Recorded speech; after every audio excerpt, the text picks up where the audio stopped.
At 3 a.m., a veteran with nothing left but a worn duffel bag and his retired K9 was forced out into the desert heat. No backup plan, no place to go, just silence, and a road no one else wanted. What he didn't know was that a forgotten place, buried in the hills and designed for broken minds, was about to test whether quiet can be stronger than force, and whether staying can be braver than running. What happens next will make you believe in quiet miracles and second chances for the forgotten. Before we begin, tell me where you're watching from. Drop your country in the comments below. And if you believe no child or animal should ever face fear alone, hit subscribe now and share this story with someone who needs hope. Phoenix did not sleep at night. It endured. In late July, the city held its heat the way concrete held memory, absorbed all day, released after dark in slow, merciless waves. The asphalt still radiated warmth at 3 a.m., and the air carried a dry, metallic smell mixed with dust and sunburnt rubber. Streetlights blurred through a haze of heat, and even the palm trees stood motionless, their fronds drooping like exhausted arms. Ethan Cole lay awake on a narrow cot in the garage of his younger brother's house, staring at the unfinished ceiling. He was 42, tall and solidly built, with the kind of strength that came from years of physical labor rather than exercise. His shoulders were broad, his hands scarred and rough, his forearms marked with faint lines where old cuts had healed poorly in desert air. His dark hair was cropped short, all uneven at the temples, where gray had begun to spread. A thin scar split his right eyebrow, and his jaw, angular and tight, was dark with stubble he no longer bothered to shave daily. Sleep rarely came easily to Ethan. Even when his eyes closed, his mind stayed alert, cataloging sounds. The distant traffic on E10, the occasional bark of a neighbor's dog, the hum of an overworked air conditioning unit. Years in uniform had trained him to notice what others ignored. Civilian life had never taken that habit away. Beside the cot lay Rook. The German shepherd rested with his chin on his paws, body angled toward Ethan as if guarding a perimeter only he could see. Rook was 7 years old, his sable and black coat dulled slightly with age, but still dense and powerful. Gray flecked his muzzle, and one ear bore a small notch near the tip. His left ear no longer tracked sound perfectly, a legacy of an explosion years earlier, but his amber eyes compensated, steady and intelligent. Even in sleep he remained aware. The garage was a space of quiet compromise. Plastic storage bins lined one wall, labeled in thick black marker, tools, holiday, kids. A stroller leaned against a rusted bicycle. The scent of motor oil clung to the air, mixed with cardboard and detergent. Ethan's belongings fit into a single military duffel bag near the cot. Everything else he owned existed in memory. The oxygen concentrator beside him hummed softly, its faint mechanical rhythm almost comforting. The machine was old, rented through insurance that barely approved it. Ethan didn't like relying on it, but Phoenix summers were unforgiving. 2 years earlier, he'd collapsed during a heat wave, lungs locking in protest. Since then, nights like this had become dangerous. Rook shifted slightly, lifting his head when Ethan's breathing changed. "I'm fine," Ethan muttered, though the words sounded thin even to him. The air conditioner coughed once, twice. Then the lights flickered and died. The garage fell into shadow as the unit wound down and stopped. Silence followed, sharp, unnatural. Within seconds, the temperature began to rise as if the heat had been waiting for permission. Ethan pushed himself upright. His chest tightened almost immediately, breath turning shallow. He recognized the feeling before panic could take hold. From inside the house came movement, footsteps, a door opening. A rectangle of pale light spilled into the garage. Sarah Cole stood in the doorway, holding her phone. She was 38. Tall and slender, with straight dark brown hair pulled into a loose, practical bun. Her skin was lightly tanned, her features sharp, high cheekbones, narrow nose, lips already pressed thin with concern. Even half asleep, her posture was controlled, shoulders squared, eyes alert. Sarah was the kind of woman who kept things running because she believed no one else would. "You feel that?" she asked. "Power's out," Ethan said, standing. Her gaze went immediately to the oxygen machine. "Is that still on?" He shook his head once. "No." Behind her, Nate appeared, rubbing his face. Ethan's younger brother was shorter and stockier, his build softer, his beard patchy and untrimmed. Nate was a good man, steady, hard-working, but crisis unsettled him. He preferred problems with instructions. "Grit again," Nate said. "Should be back soon." Sarah didn't respond. Her eyes stayed on the machine, then flicked to Ethan's face. "You can't be without that." "I've been without worse," Ethan replied too quickly. Before anyone could argue, a sharp alarm shrieked from inside the house. Smoke. Nate swore and ran toward the kitchen. Sarah turned sharply, already moving. A child cried somewhere down the hall. Rook rose instantly, body tense. Ethan took a step forward, then stopped as his lungs tightened, heat pressing down like weight.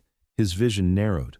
The garage smelled suddenly wrong. Oil, dust, hot metal, and the edges of the space blurred into something older, something remembered. Rook reacted before Ethan could speak. The dog surged forward, placing his weight against Ethan's chest and driving him back onto the cot with practiced force. Not violent, but decisive. Ethan's breath left him in a rush.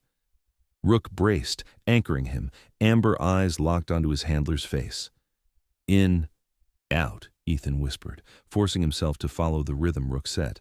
The dog's breathing was slow, deliberate, grounded. Sarah froze in the doorway, watching. "Is he trained to do that?" "He's trained to keep me alive," Ethan said, voice strained but steadying. The smoke alarm continued to scream.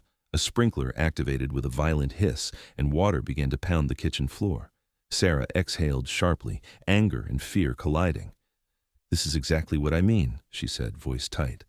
"This can't keep happening." Ethan sat up slowly. His shirt clung to his back with sweat. "Nah, I can help." "No," Sarah said immediately. "Not cruel. Final." "You can't." Water spread across tile. Nate struggled with a soaked towel, trying to corral their young son away from the stove. Their daughter stood crying in the hall. Sarah turned back to Ethan. Her expression shifted, hardening not with malice, but with resolve forged by exhaustion. "You have to go," she said. The words landed cleanly, without drama. Ethan felt something inside him go still. Not shock, he'd sensed this coming, but a heavy clarity. He looked at Sarah, at the strain etched into her face, and understood she wasn't choosing against him. She was choosing for her children. Rook pressed closer to Ethan's leg. Ethan nodded once. He didn't argue. Pride rose, then fell away. He turned back toward the garage, toward the duffel bag waiting in the corner. A thick, unopened envelope protruded from the side pocket. Forwarded mail addressed in unfamiliar handwriting, postmarked Silver Ridge, New Mexico. He hadn't planned to open it, but as he lifted the bag, Rook's gaze followed the envelope, steady and intent, as if already aware that whatever lay ahead was movement, direction, purpose. Outside, the city remained awake, heat pressing in from all sides. Ethan stepped toward the darkness, carrying everything he owned, while the smoke alarm screamed behind him and the night refused to cool. By the time Ethan Cole pulled his duffel bag over his shoulder and stepped onto the sidewalk, the power was still out and the night air felt heavier, as if Phoenix itself were pressing down on him. Water ran in thin streams along the curb from the house behind him, carrying the smell of smoke and detergent. He did not look back. He had learned long ago that some exits closed the moment you hesitated. Rook moved at his left side, close enough that Ethan could feel the warmth of the dog's flank through his jeans. The German shepherd's gait was steady, purposeful.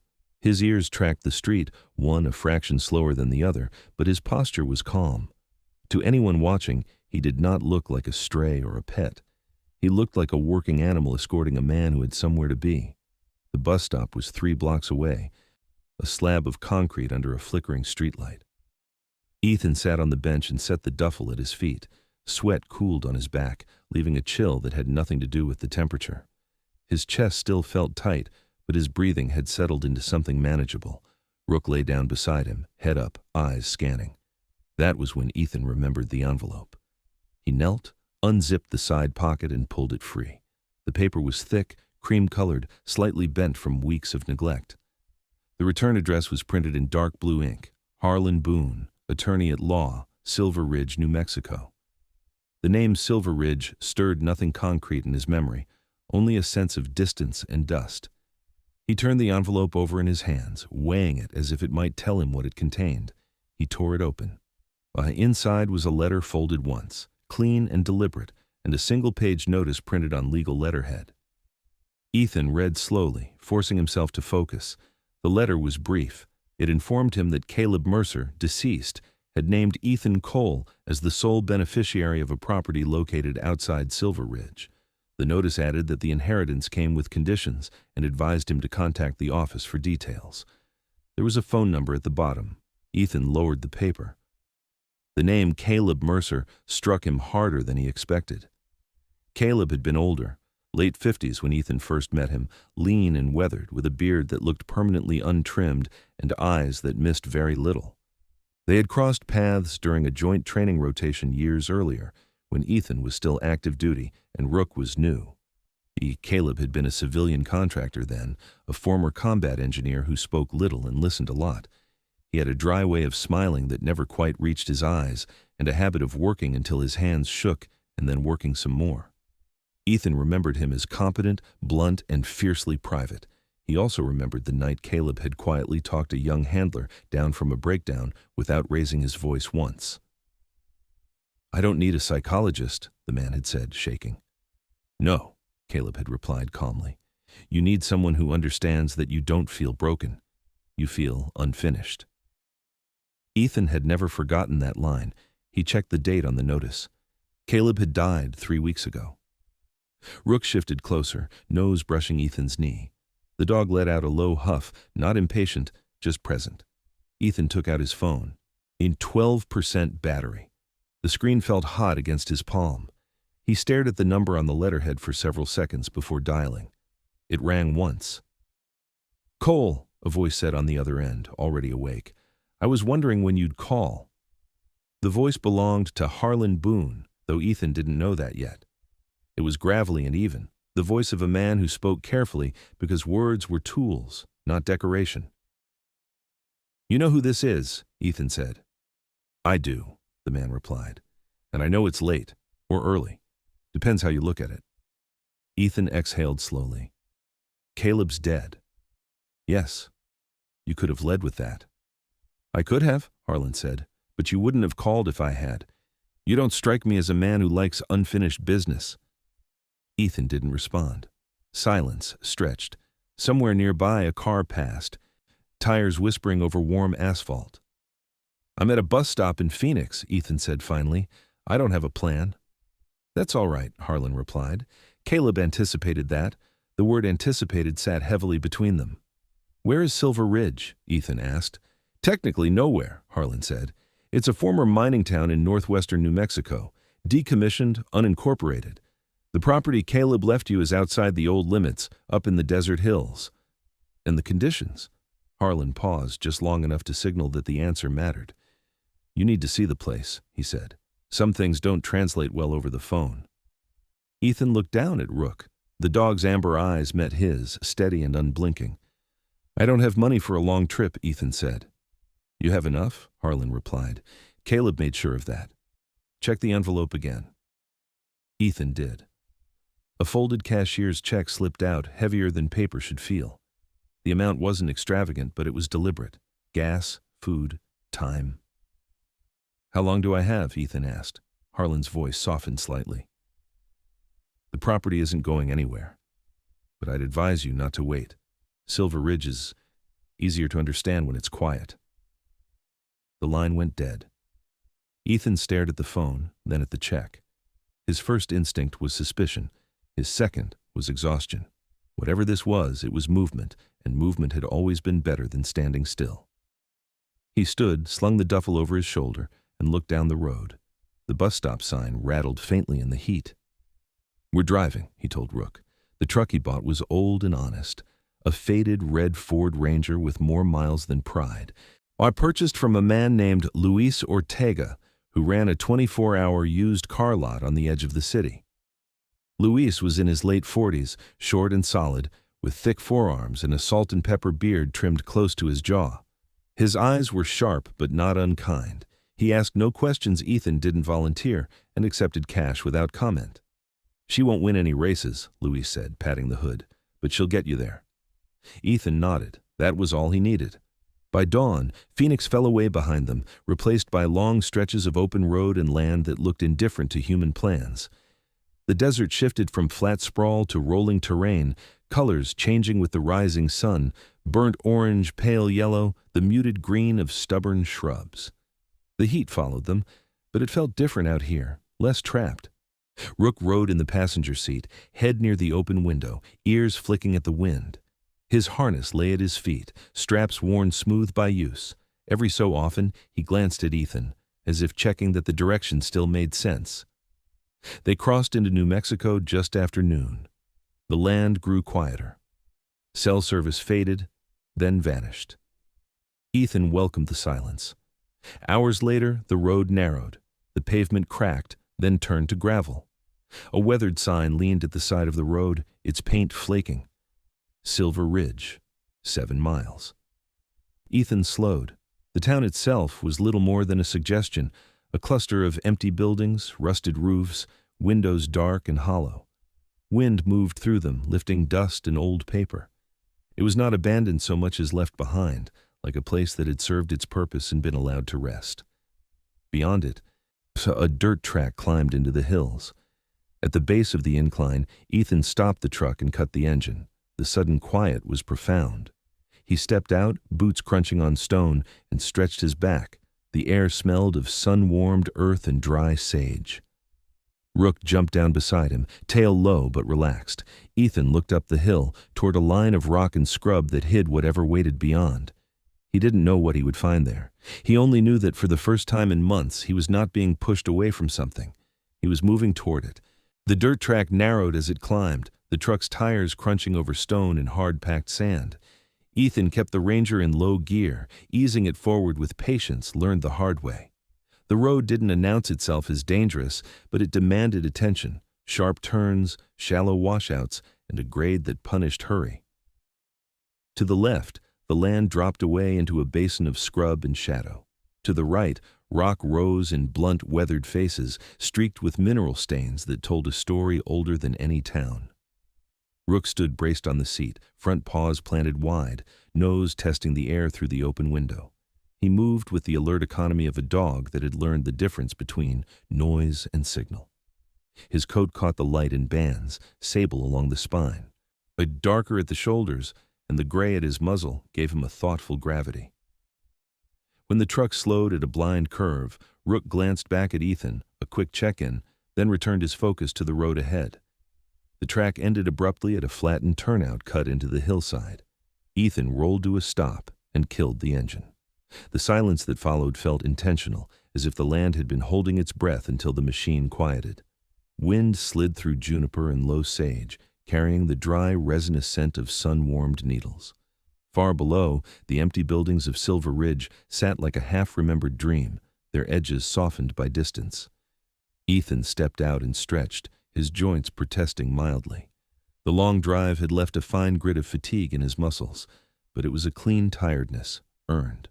But he scanned the slope above the turnout and saw it then, not immediately obvious, not advertised. A structure crouched against the hill, its lines broken by rock and shadow. It didn't stand on the land so much as lean into it. The shelter was partially earth-sheltered, a low, angular build faced with weathered steel and stone. The roof pitched shallow and disappeared beneath gravel and scrub, engineered to shed heat rather than invite it. Narrow windows were set deep, shaded by overhangs that cut glare. A solar array sat back from the edge, panels tilted precisely, dusted but intact. The place had the look of something designed by someone who disliked waste and trusted physics more than hope. Rook hopped down and trotted a short perimeter, tail low and steady. He paused at the base of a rock outcrop, sniffed, then moved on. No alarm. There's no tension. Ethan read that as permission. The front door was set into a recessed alcove, steel-faced and scarred with old use. A keypad sat beside it, dull from sun. Ethan checked the envelope again. Tucked behind the notice was a smaller slip of paper, the ink faded but legible. 0417. He entered the code. The lock clicked, then disengaged with a muted thunk. Inside, the air was cooler, noticeably, immediately. Not cold, not artificial. just right. The entry opened into a compact mudroom with slate tile underfoot and a bench anchored to the wall. Above the bench, wooden plaques had been burned with single words in careful block letters: boots, packs, keys. The craftsmanship was plain but precise, the sort of work done by someone who believed clarity was kindness. Ethan stood still for a moment, letting the space announce itself. Rook crossed the threshold and paused, ears rotating, cataloging. His posture softened a fraction.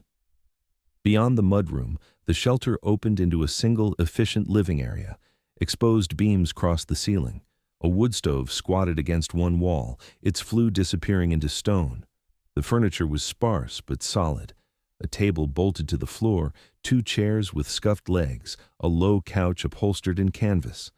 Light entered through the deep-set windows in clean rectangles that shifted as clouds passed. Ethan's eyes went to the kitchen first, reflexively. It was compact and organized, surfaces clear, edges rounded. The cooktop was glass smooth, black, unmarked. A small plaque beside it read, "Induction, Auto Shutoff." Cabinets bore the same burned labels as the mudroom. Drawers slid smoothly, each opening to exactly what it promised. But he exhaled without realizing he'd been holding his breath. Rook padded across the floor, nails clicking softly, and stopped near the stove. He sniffed, then looked up at Ethan, head tilted. There was no unease in him, no alert posture. He sat. "Looks like he thought of you," Ethan said quietly, though he wasn't sure who he meant. Caleb, or the version of himself that arrived with a dog who didn't like surprises. He explored the rest of the shelter methodically. A narrow hall led to a sleeping room carved partially into the hillside, the bed built in, mattress firm. Another plaque hung above the headboard. Lights. The switch glowed faintly in the dim. The bathroom was clean, spare, with grab bars placed without apology. The shower controls were marked in plain terms: warm, hot, no ambiguous icons, no guesswork. On a desk in the corner sat an old-fashioned landline phone, beige and heavy, its cord coiled neatly. 3 numbers were taped beside it. The first read, H. Boone. The second, County Sheriff. The third was handwritten, less formal, Mara, caretaker. Ethan picked up the receiver and listened. A dial tone answered, steady and reassuring. The back door opened onto a narrow terrace cut into the slope. From here, the view widened. The desert stretched in layered hues, and the wind moved through the grasses with a sound like distant water. A small fenced area lay to one side, the ground packed smooth, marked by old paw prints pressed deep and set hard by time. Training space. Not recent, but maintained. Rook trotted out and stopped at the fence, nostrils flaring. He followed a scent trail that led nowhere and everywhere. Then returned to Ethan and sat, gaze lifted to the horizon. The dog looked at home, or as close as he ever did. A vehicle approached from below, engine laboring on the grade. Ethan turned as a dusty, dark green SUV crested the rise and rolled into the turnout. The driver cut the engine and stepped out. She was in her early 40s, average height, with sun-browned skin and hair pulled into a tight braid that fell between her shoulders. She wore work pants faded at the knees, a canvas jacket with patched elbows, and boots scarred by honest use. Her face was narrow, cheekbones high, eyes pale and direct beneath a cap pulled low. When she moved, it was with the confidence of someone accustomed to rough ground and fewer witnesses. "Ethan Cole?" she called, voice carrying easily in the open air. "That's me," Ethan said. And she approached with an easy stride, stopping a few feet short. "Mara Keene," she said. "I look after the place, or did." Her mouth tilted, not quite a smile. "Caleb said you might come." Mara's gaze flicked to Rook, assessing without fear. "Good dog," she said, not reaching out. Rook watched her, then relaxed, tail giving a single measured sweep. "He's retired," Ethan said. "So am I," Mara replied lightly. Then, more seriously, "I'm sorry about the timing. Caleb didn't plan to go when he did." "Did he plan any of this?" Ethan asked, gesturing to the shelter. Mara considered. "He planned what mattered. The rest, he trusted." She walked with Ethan through the shelter, pointing out practicalities without commentary.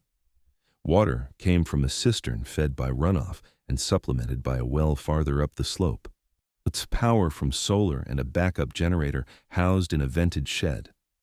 The stove was induction for safety, the wood stove for nights when the desert turned sharp. The locks engaged automatically after 30 seconds. The windows were rated for heat and cold alike. He didn't like guessing, Mara said. Said guessing was where people got hurt. What about people? Ethan asked. Neighbors? She shrugged. Closest is 10 miles. Closer if you count coyotes. Ethan nodded. That suited him. They stood on the terrace as the afternoon light shifted. Mara rested her hands on her belt. I'll come by once a week, she said. Check systems. Bring supplies if you need them. You want privacy? You'll have it. You want help? You ask. And the conditions? Ethan asked. Mara met his eyes. Stay because you choose to, she said simply. That was Caleb's line. Rook lay down at Ethan's feet, head on paws, content. Ethan looked back at the shelter, the careful labels, the quiet safeguards, the way the place neither demanded nor judged. He felt something loosen inside him, not relief exactly, but permission. I'll stay, he said. Mara nodded, as if she'd expected no other answer. She turned to leave, then paused. Sun drops fast out here, she added. You'll want to be inside before dark your first night. Ethan watched her drive away until the SUV disappeared below the rise. He returned inside, set his duffel by the benchmarked packs, and hung his keys where the wall told him to. He filled a kettle, placed it on the glass cooktop, and pressed the button. A soft hum answered. He waited, watching the water heat, staying where he was. When the kettle clicked off, he poured, carried the mug to the window, and sat. Outside, the light thinned and the wind shifted. Rook settled beside him, a solid presence. The place did not promise to fix anything. It did not offer redemption or answers. It offered function and quiet, and the space to breathe. That was enough. Morning arrived without ceremony. There was no alarm, no traffic, no distant siren rising and falling like a question no one intended to answer. Light slid into the shelter in measured bands, pale gold and cool, touching the edges of stone and steel before finding the floor. Ethan woke on his back, eyes open, listening. The place had its own sound, wind threading the juniper, a low creak as the structure warmed, the soft, almost imperceptible tick of systems doing their job. His chest rose and fell without effort. That alone felt like progress. Rook lifted his head from the floor at the foot of the bed, ears rotating. The dog's muzzle had gone lighter overnight in the clear light, gray hairs catching like frost.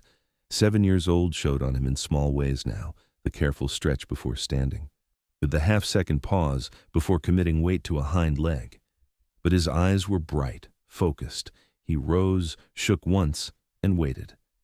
Ethan swung his legs off the bed and stood. The floor was cool under his bare feet, the temperature steady and forgiving. He moved through the routine slowly, deliberately, testing the rhythm of the place rather than imposing one. He filled the kettle and set it on the cooktop, pressed the button, and stayed where he was. When the water heated, it did so quietly, predictably. He poured, added a packet of sugar he found labeled sweet, and carried the mug to the window. Outside, the desert was awake. A pair of ravens traced circles on a thermal, their calls echoing like rough laughter. Far below, the basin lay empty and wide, the town of Silver Ridge reduced to geometry and shadow. The sense of being watched, by people, by expectations, was gone. What remained was the land, which did not care whether he succeeded or failed, only whether he paid attention. Rook padded to the door and looked back once. Ethan nodded. They stepped onto the terrace together. The training yard lay quiet, the fence casting thin lines across packed earth. Old markers, half-buried tires, a low wall of stone, suggested work done carefully and often. Ethan walked the perimeter while Rook followed, nose down, tail level. The dog's movements were purposeful, economical. He checked corners, sniffed the posts, then returned to Ethan's side. When Ethan stopped, Rook sat. When Ethan moved, Rook moved. It was not obedience so much as alignment. Ethan set out a short drill, nothing formal, nothing that pretended the years hadn't passed. And he asked for a sit, a down, a stay. Rook complied, calm and exact. Ethan took a few steps back, watching the dog's eyes, not the body. They held. When he released him, Rook trotted forward and sat again, closer than before. as if to say the distance had been unnecessary. "Good," Ethan said, the word landing easily. By mid-morning, the sun had climbed enough to sharpen shadows. Ethan went inside, wiped his hands, and opened a cabinet labeled tools. Inside, everything had a place: a compact wrench set, a voltage tester, spare filters. He replaced the air intake filter he'd noticed humming a fraction louder than it should. He checked the cistern gauge. He logged the readings in a notebook he found on the desk, pages already ruled and dated by a hand that favored clarity over elegance. But he was in the middle of noting the generator hours when the landline rang. The sound startled him. He hadn't expected the place to reach out first. He lifted the receiver. "Cole." "It's Mara," came the reply, crisp and familiar. "Just checking in." "I'm here," Ethan said. "Everything's running." "Good," she said. "I'll swing by tomorrow afternoon. Bring supplies. Anything you need?" Ethan glanced around, the shelves labeled and stocked, the system steady. "Coffee," he said, then added, "ground." Mara chuckled once. "Noted." After he hung up, Ethan stood a moment longer, hand resting on the phone. The idea that someone would return, not to inspect or correct, but to support, felt unusual. He let it settle without trying to define it. The afternoon passed in small, useful tasks. He cleaned the wood stove glass, organized the pantry, adjusted the door closer so it engaged smoothly without slamming. Each job had a clear beginning and end. Each left something better than he'd found it. The work didn't ask him to explain himself. Late in the day, a vehicle appeared on the lower track, a thin plume of dust marking its approach. Ethan stepped onto the terrace, eyes narrowing. The truck was older, blue paint dulled to chalk, a stock rack rattling in the bed. It stopped well short of the shelter. The engine cut. A man climbed out slowly, favoring one knee. He was in his 60s, tall and spare, with a face carved by sun and years rather than age. A gray beard framed a mouth that had learned to set itself against disappointment, and his eyes, pale, almost colorless, were sharp and appraising. He wore a denim shirt with the sleeves rolled and a hat pulled low. But he took in the shelter, the yard, Ethan, and then the dog. "Afternoon," the man called, voice dry. "Name's Tom Weaver." Ethan didn't approach. He didn't retreat either. "Ethan Cole," Tom nodded. "Figured. Caleb said someone might come." He rested a hand on the truck door, as if to steady himself. "I lease grazing rights down the slope. Used to bring him mail when the road washed out." "What do you need?" Ethan asked. Tom smiled thinly. "Permission," he said, "to keep doing what I've been doing, and to meet the man who's staying." The word staying landed with weight. Ethan considered him. Tom's posture was open enough, his gaze steady. Not a man looking to take, but one accustomed to arrangements that lasted because both sides honored them. "Grazing's fine," Ethan said. "Just keep the fence line clear." Tom's shoulders eased. "Fair," he said. His eyes flicked to Rook. "Good-looking shepherd." "He's retired," Ethan said again, the phrase beginning to feel less like an apology. Tom nodded. "So am I," he said, echoing Mara's words without knowing it. He took a step closer, careful to angle his body away from the dog. Rook watched, alert but relaxed. "You planning to open the place?" Tom asked. "People pass through sometimes. Curious." "No," Ethan said. "I'm planning to live." Tom studied him, then the shelter, then the land. "Caleb would have liked that answer," he said. He was tired of folks thinking quiet meant empty. He tipped his hat. "I'll keep the cattle off your markers." When Tom drove away, the dust settled quickly, as if the hill preferred discretion. As evening approached, the wind shifted and the temperature dropped. Ethan cooked a simple meal: beans, rice, a strip of jerky rehydrated in the pot. He ate at the table bolted to the floor, Rook at his feet. The act of sitting to eat, of staying until the plate was empty, felt deliberate. He washed the dish and set it to dry where the shelf told him to. Dusk came cleanly. The sky deepened to indigo, the first stars pin-pricking the dark. Ethan stepped outside with his mug and sat on the low stone wall. Rook settled beside him, pressing close enough that their shoulders touched. The dog's warmth was steady, anchoring. In the quiet, Ethan's thoughts moved without snagging. He remembered Caleb not as a benefactor or a ghost, but as a man who had built solutions where others offered sympathy. He thought of Sarah's kitchen flooded and loud, of Phoenix's heat pressing into every corner, of the way his chest had tightened when the power went out. None of it felt distant. It felt contextual, like a previous chapter rather than a verdict.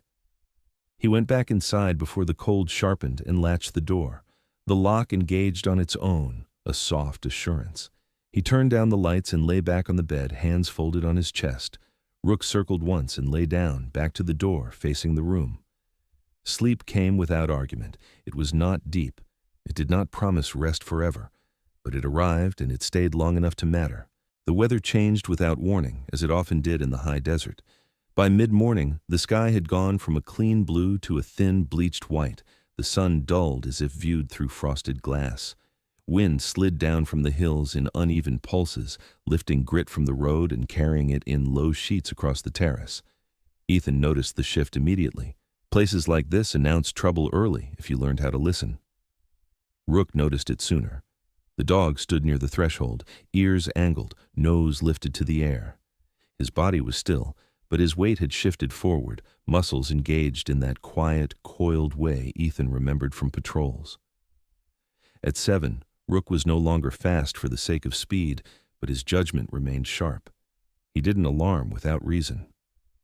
Ethan set down the mug he'd been holding and stepped outside. The wind cut cooler than the morning had promised. Clouds were building over the ridge to the west, darker at their undersides, carrying the bruised color that meant rain where rain was rare. He scanned the slope, the fence line, the road below. Nothing moved except the grasses, bending flat, then lifting again. He went back inside and checked the weather band on the radio. Static, then a clipped voice. Localized storm cell, gusting winds, flash flooding possible in low washes. The words possible and localized were doing a lot of work. "All right," Ethan said quietly. "We stay ready." He moved through the shelter with methodical focus, windows secured, vents adjusted. He checked the generator shed and topped off the fuel, hands steady, motions economical. He rolled a tarp over the stacked firewood and weighted it with stones. Each task narrowed his attention, pulling it out of the abstract and into the immediate. This was the kind of work that didn't spiral. By early afternoon, the first drops came, large, heavy, spaced apart as if testing the ground.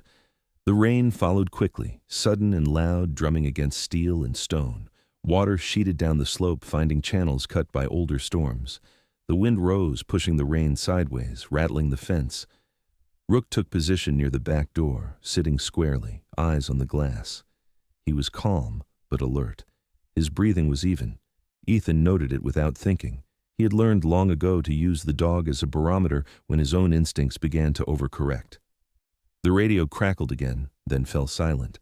The power flickered, once, twice, then steadied. The shelter systems compensated smoothly, but barely a whisper of change. Ethan exhaled.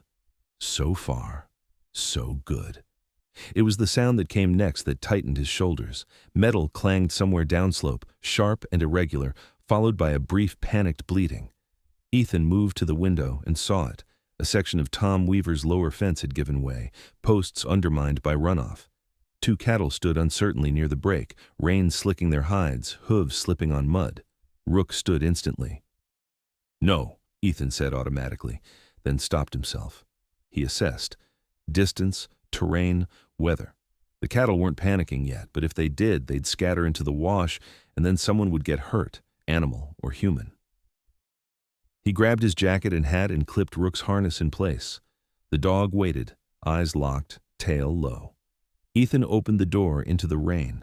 The slope was slick, but manageable. Ethan moved carefully, boots finding purchase where they could. Rook ranged ahead, checking ground, then returned to Ethan's side when signaled. They reached the broken fence as the rain intensified, the sound flattening the world. Ethan assessed the damage. 2 posts were down, the wire bowed but intact enough to guide. He needed to hold the cattle in place until the worst passed. He whistled low, pointed, and Rook moved. The dog's approach was textbook, wide arc, calm pressure, no barking. He positioned himself between the cattle and the open wash, body angled, eyes steady. The animals hesitated, then turned, responding to the quiet authority of a predator who wasn't hunting. Ethan felt a familiar, almost forgotten satisfaction. The work fit. He braced the fence with a fallen post and a length of wire, hands numb from cold rain. It wasn't a fix, but it would hold. He checked Rook. The dog's left ear lagged a fraction as a gust tore past, but his focus didn't waver. The cattle settled, heads down, waiting out the weather. By the time Ethan led Rook back uphill, soaked and mud-splattered, the rain had begun to ease. The clouds thinned, light returning in broken patches. He stripped off his jacket at the door and hung it where the wall told him to.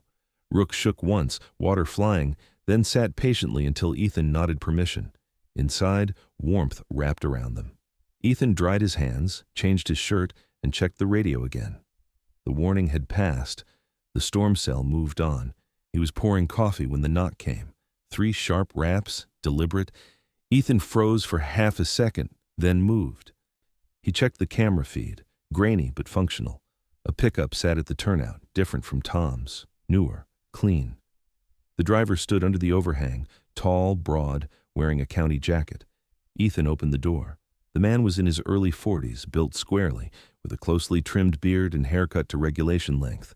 His jaw was heavy, his expression neutral but not unfriendly. Rain dotted his jacket. He carried a clipboard tucked under one arm. "Afternoon," he said. "Deputy Aaron Mills, County Sheriff's Office." His eyes flicked briefly to Rook, then back to Ethan. "We got a report of a fence breach down the slope. Figured I'd check." Ethan nodded. "It washed out. I shored it up for now. Tom Weaver leases that section." Mills raised an eyebrow. "You the new occupant?" "I am," Mills made a note. Yorkie had the look of a man who'd grown up around places like this, comfortable with silence, unimpressed by posturing. There were faint lines at the corners of his eyes that suggested long days in sun and wind, and the kind of patience that came from knowing most problems solved themselves if you didn't rush them. "Caleb's place," Mills said, not a question. "Yes." Mills glanced at the shelter, then at the sky clearing above.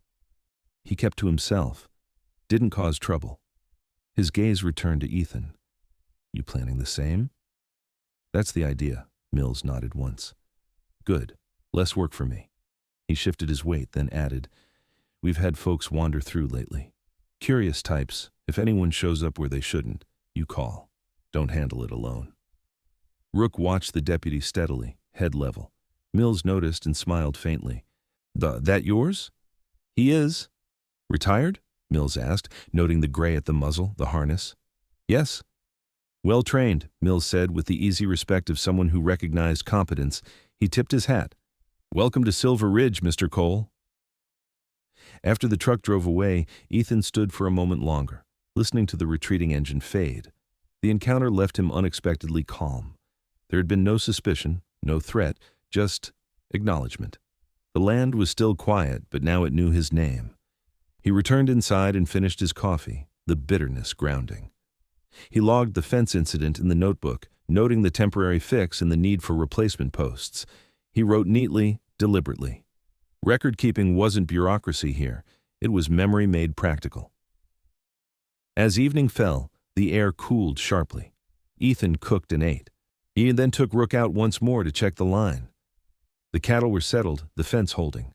The sky cleared fully, stars emerging in numbers the city never allowed. Back inside, Ethan sat at the desk and opened the drawer beneath it. Inside lay a slim folder he hadn't noticed before. A label on the tab read simply, "Contingencies." He flipped it open. Inside were copies of deeds, permits, maintenance schedules, and a handwritten note, the ink firm, the hand familiar from the labels. If you're reading this, the place is being used. That's the point. Don't let people turn caution into confinement. Choose to stay. Everything else will sort itself out. Ethan closed the folder and leaned back. The words didn't stir fear or defiance. They felt like instructions written for a man who understood the difference between isolation and autonomy. Rook lay at his feet, already half asleep, chest rising and falling in slow rhythm. The storm had tested the shelter. It had tested the work. It had tested Ethan's readiness. All of it had held. The days after the storm settled into a rhythm that felt earned rather than imposed. Mornings came cool and clear, the light arriving low and deliberate, sliding along stone and steel before climbing the walls. Ethan woke before sunrise without an alarm, his body remembering a discipline it no longer resented. Rook rose with him, stretching carefully, the stiffness in his hips easing after a few slow steps. 7 years showed most clearly in the dog's mornings, but once the joints warmed, his focus sharpened and the years fell away. Ethan took the coffee Mara had brought, ground, dark, honest, and brewed it strong. He drank it at the window, watching the basin wake. Dust devils spun and collapsed. A line of antelope cut across the flats and vanished. The land did not rush, it did not stall. It moved at its own pace. Bruce and Ethan found himself matching it. He spent the first part of the day replacing the broken fence posts properly. Tom Weaver arrived mid-morning in his blue truck, bringing 2 lengths of treated timber and a roll of wire without being asked. Tom worked silently, his movements economical, his knee complaining but serviceable. He had the look of a man shaped by weather, face narrow, beard gray and wiry, eyes pale and alert. Years earlier, a fall from a horse had changed the way he moved. He compensated without comment. "Ground holds better after rain," Tom said once, driving a post home. "You caught it in time." Rook lay a few yards off, watching the cattle with an unblinking calm. When one drifted too close to the wash, he stood and applied pressure without sound, guiding it back. Tom observed this with a nod. "Dog's got sense," he said. "Some people don't." By early afternoon, the work was done. Tom wiped his hands on his jeans and leaned against the truck. "Couple folks passed through town asking about this place," he said, casual but pointed. "Didn't know your name, just curious." "Curious usually is," Ethan replied. Tom smiled thinly. "Deputy Mills ran them off polite. Still, worth knowing." He tipped his hat and drove away, leaving dust that settled quickly. Ethan logged the fence repair and the note about visitors.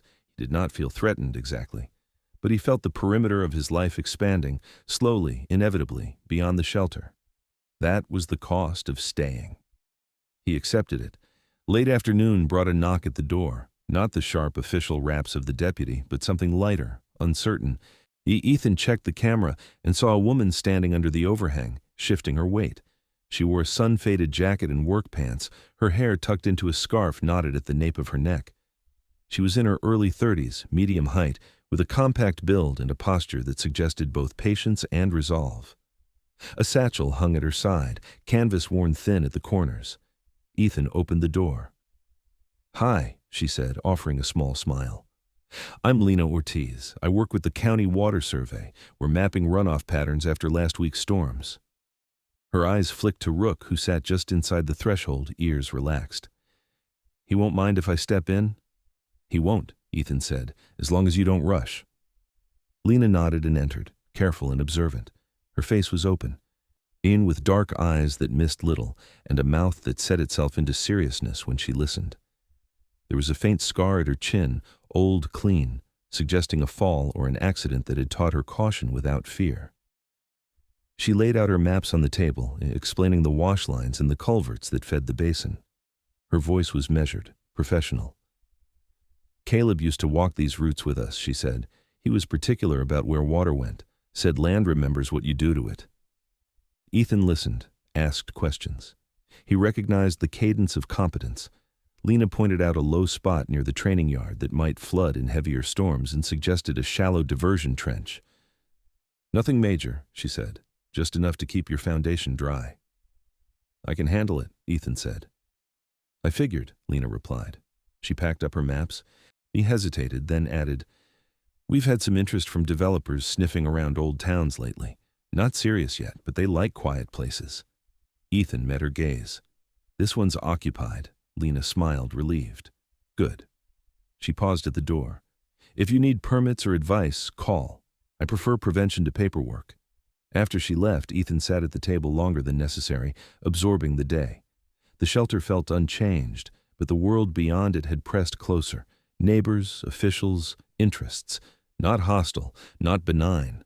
Just present. That night, sleep came unevenly. Ethan dreamed of water moving through channels, of fences holding, of a line drawn and respected. He woke once to the sound of wind and found Rook already awake, ears angled, calm. They listened together until the sound passed. The following afternoon brought heat again, or sharper than before. The desert reminded him that balance was temporary. Ethan worked early, digging the shallow trench Lena had suggested, sweat tracking down his back. He moved steadily, pausing when his breathing tightened, resuming when it eased. Rook lay in the shade, eyes following the shovel, rising only to reposition when the sun shifted. As evening approached, a truck he did not recognize climbed the road and stopped short of the turnout. Two men got out. They were younger than Tom, mid-30s perhaps, wearing clean boots and sunglasses that didn't belong to the land. One was tall and broad, with a neatly trimmed beard and a confident stance. The other, shorter, heavier, with restless hands. They spoke quietly, gesturing toward the shelter.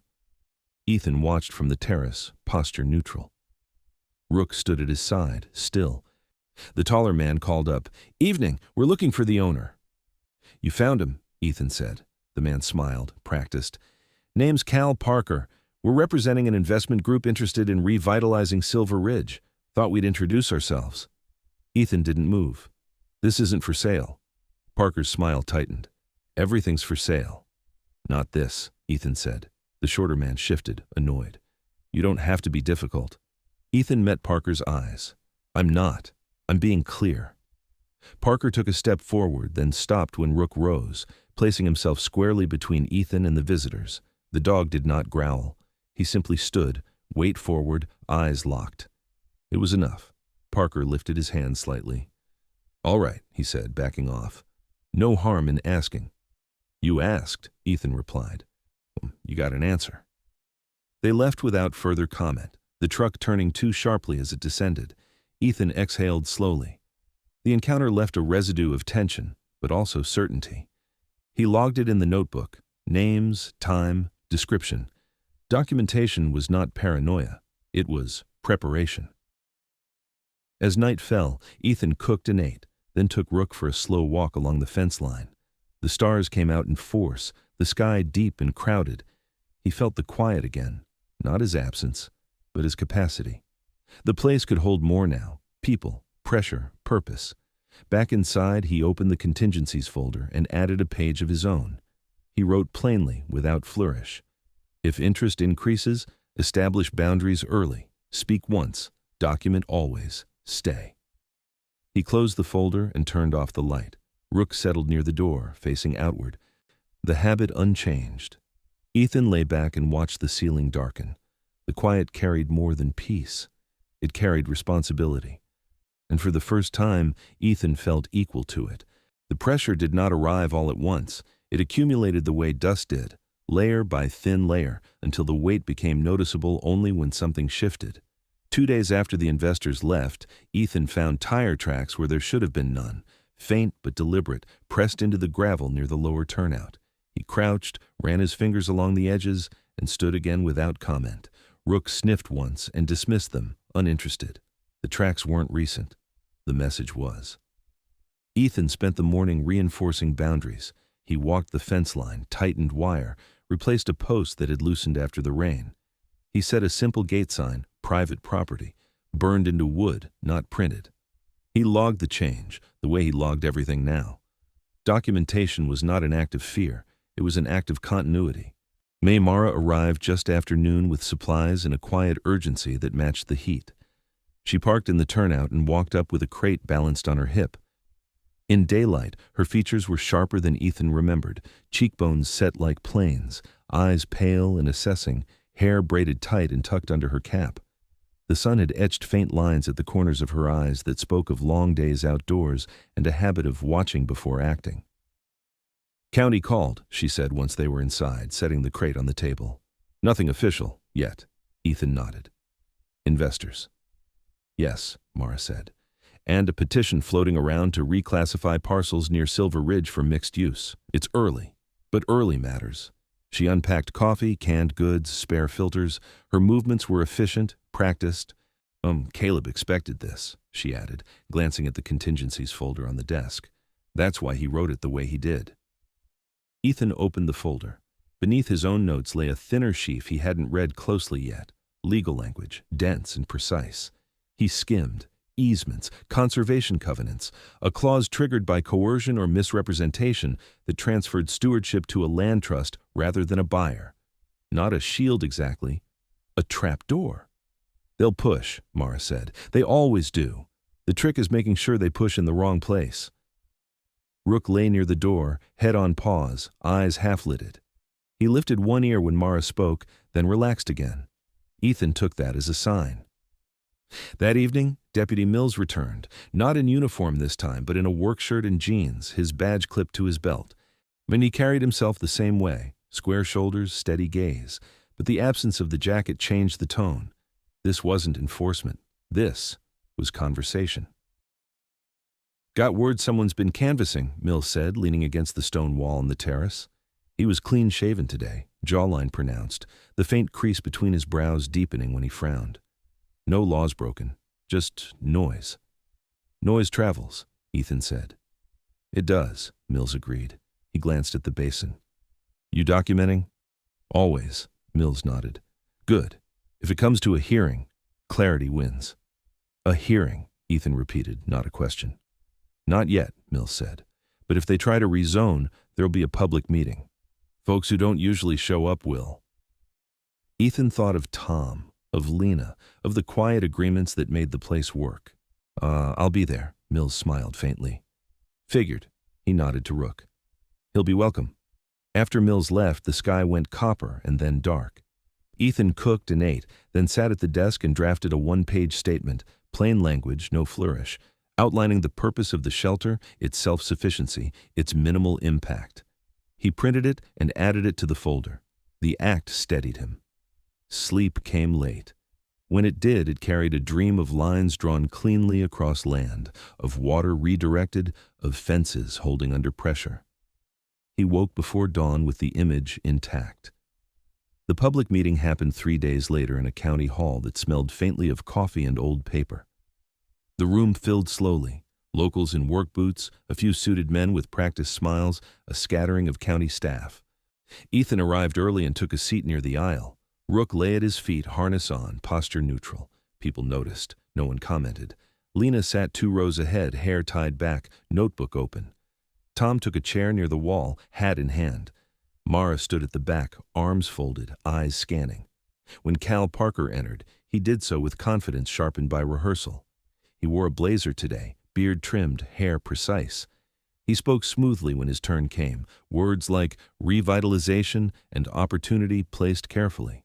He talked about jobs, about tax base, about bringing life back to a place that had fallen silent. Ethan listened without interruption. When the chair opened the floor, Ethan stood. He did not raise his voice. He did not gesture. He spoke the way he logged, clearly, sequentially. My name is Ethan Cole, he said. I reside on the parcel in question. The property is self-powered, water-secure, and minimally invasive. It supports grazing through existing leases and protects runoff through established diversion. Reclassification would disrupt that balance.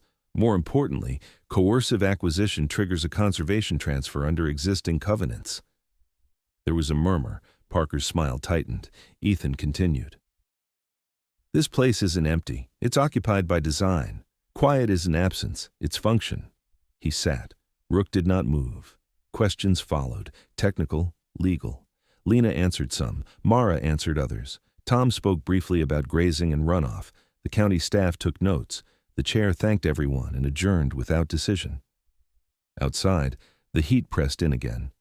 Parker approached Ethan, expression carefully neutral. You make a compelling case, he said. I make a clear one, Ethan replied. Parker studied him a moment longer, then nodded and walked away. The exchange felt conclusive, not victorious. That night, back at the shelter, Ethan opened the contingencies folder and added a final note from the day. He closed it and placed it back in the drawer. The lines had held, for now. Near midnight, the camera pinged. Motion at the lower road. Ethan checked the feed. A truck idled briefly, then turned around. No one approached. He logged the time and let it go. Morning arrived cool and bright. Ethan worked the trench a little deeper where Lena had suggested, then sat with his coffee and watched the basin breathe. Rook lay beside him, muzzle resting on his paws, eyes tracking birds. The place felt the same. That was the point. Ethan stood and walked the perimeter one more time, hands brushing posts, checking tension. He stopped at the gate and looked out over the land. Boundaries were not walls, they were agreements, between people, between water and ground, between a man and the life he chose. He turned back toward the shelter. Rook rose and followed, close and steady. The lines held. Autumn arrived the way it always did out here, quietly, without asking permission. The mornings sharpened first. Breath showed for a few seconds at dawn, then vanished. The light grew thinner, more precise, cutting the land into clean planes of color. Ethan felt the change in his joints before he noticed it in the air. Rook felt it sooner still, favoring the old stiffness for a minute before warming into motion. The days after the meeting were calm, but not empty. Calm required maintenance. Ethan spent his mornings walking the perimeter, checking posts, clearing debris from the trench, logging readings. The notebook thickened with dates and small observations. Nothing dramatic, everything essential. Midweek, a pickup climbed the road he hadn't seen before, smaller than the others, older, its engine tuned to patience. No, it stopped well short of the turnout. The driver waited. That alone caught Ethan's attention. He stepped onto the terrace. Rook stood at his side, posture neutral. The driver got out slowly. He was in his late 50s, average height, with a broad chest that suggested former strength now tempered by restraint. His beard was full and iron gray, trimmed neatly along a jaw softened by age. He wore a flannel shirt, buttoned to the collar, sleeves rolled with care, and boots polished not for show but habit.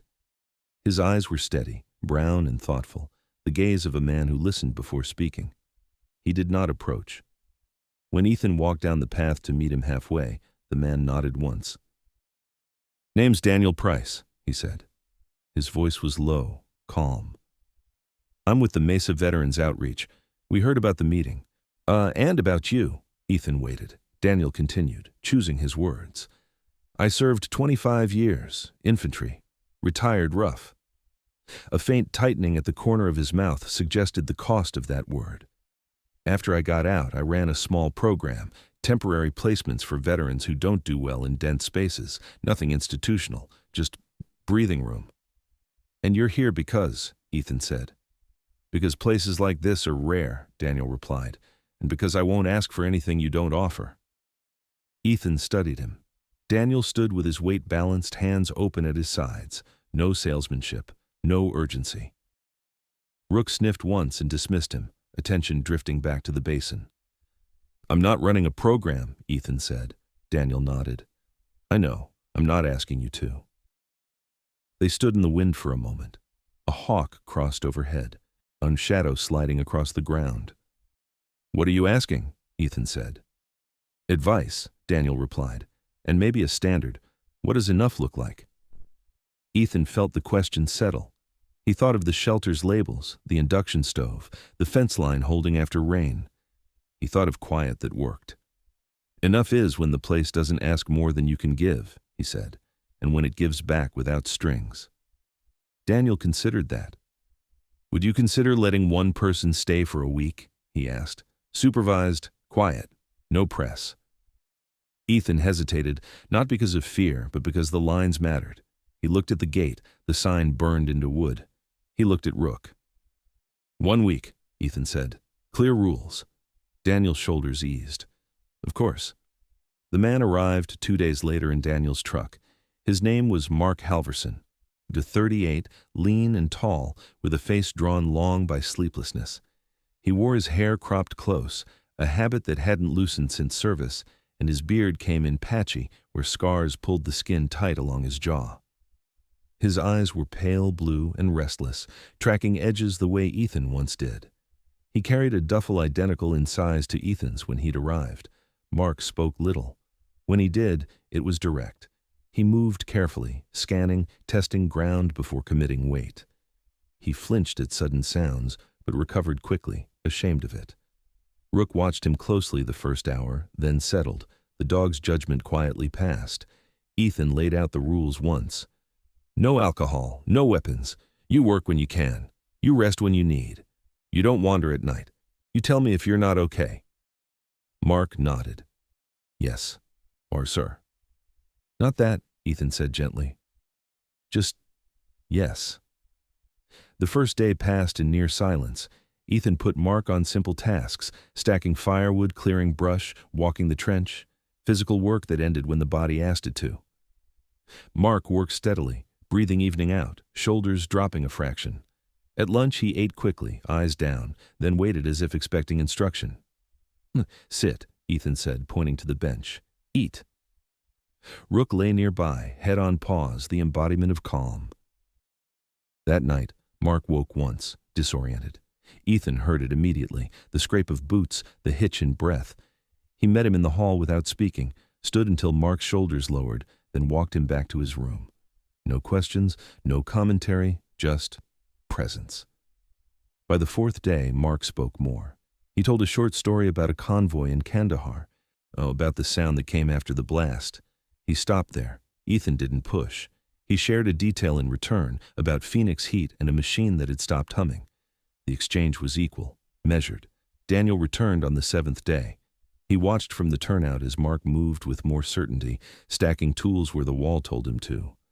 Rook sat nearby, watchful but relaxed. "How'd it go?" Daniel asked quietly. Ethan looked at Mark, then back to the land. "He's leaving better than he arrived," he said. "That's enough." Daniel nodded, understanding the boundary implied. "Would you consider?" "No," Ethan said without hardness. "Not more. Not now." Daniel smiled. "That's a fair line." They shook hands. Mark thanked Ethan once, awkward and sincere, then climbed into the truck. As it disappeared down the road, the quiet returned, not diminished, not disturbed. That evening, Ethan sat at the desk and wrote a single paragraph in the notebook. Not a plan, a principle. Capacity before expansion, care before scale. He closed the book. The first frost came a week later, thin and silver, burning off by mid-morning. Ethan adjusted routines.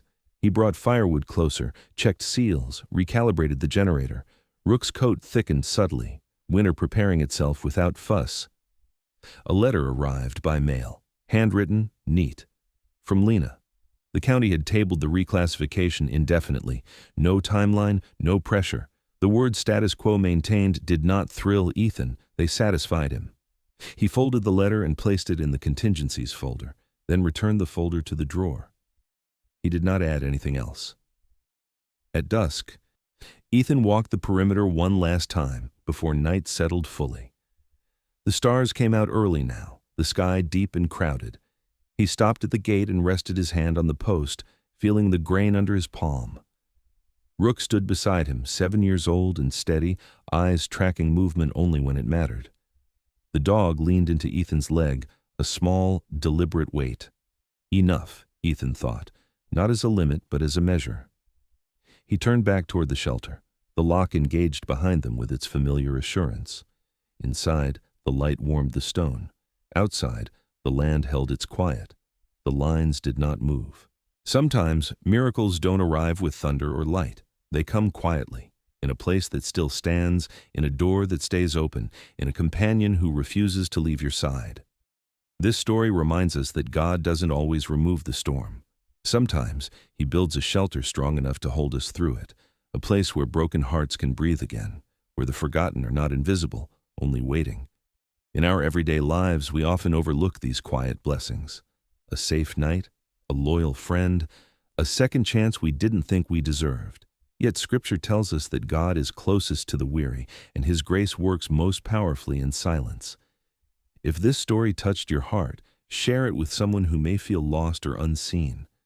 Leave a comment below and tell us where you're watching from. We read everyone. And if you believe that no person or animal should ever face fear alone, please subscribe to the channel so more stories of hope can be told. May God bless you and your family. May He protect the vulnerable, heal the wounded, and guide those who are searching for a place to belong. And may you always find light, even in the quietest corners of life. Amen.